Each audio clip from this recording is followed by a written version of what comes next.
the better.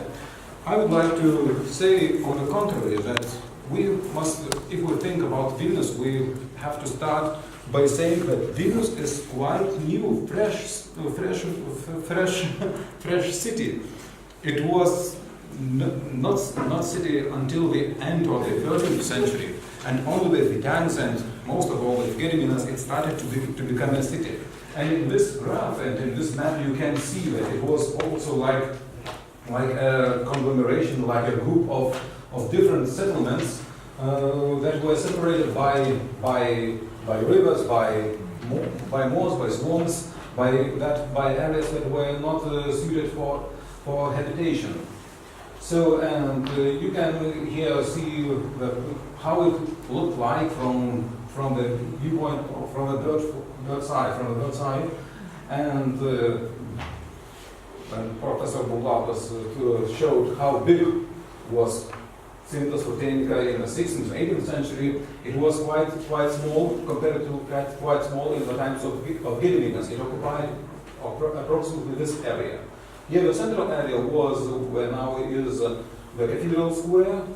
It was to be considered as a Roman Catholic inhabited by a Roman Catholic population, and close to the river Neris, and where there are now hills, or the three crosses and surrounding hills, were most probably inhabited by pagan population.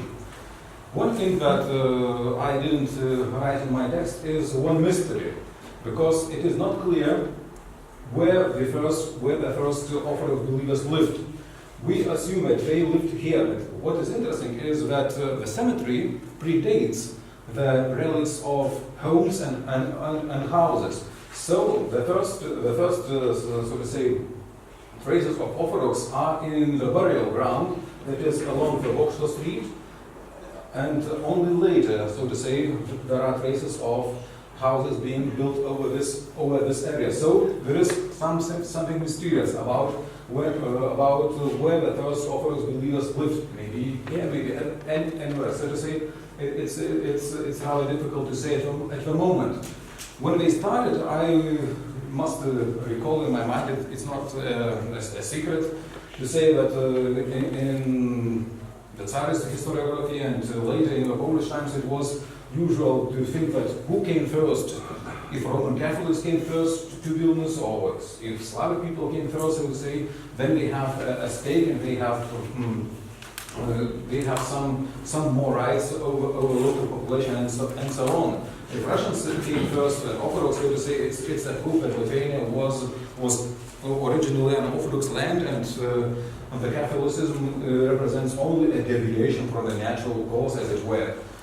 But I would like to say that it is not. We have to go over this opposition and tell simply that I think that most of people, as city dwellers, they came to inhabit this place simultaneously.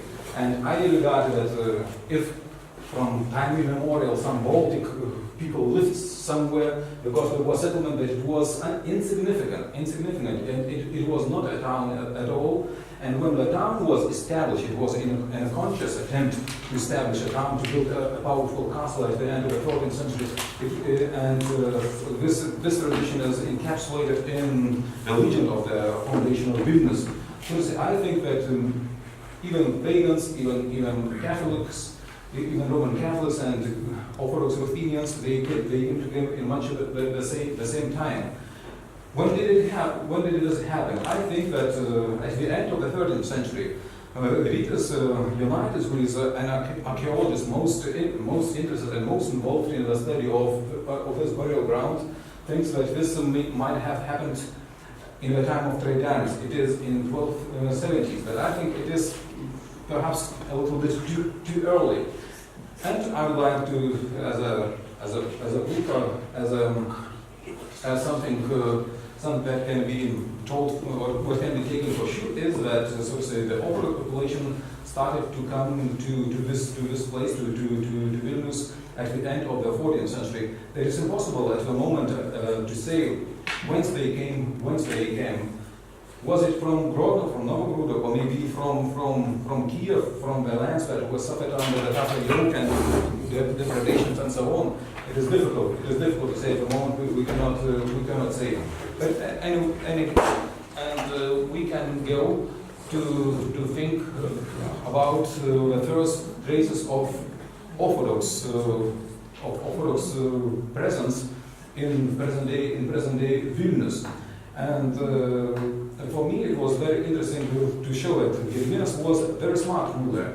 I appreciate him very much. Of course, I do not like that he caused some Franciscan martyrs to be martyred and killed in a brutal way.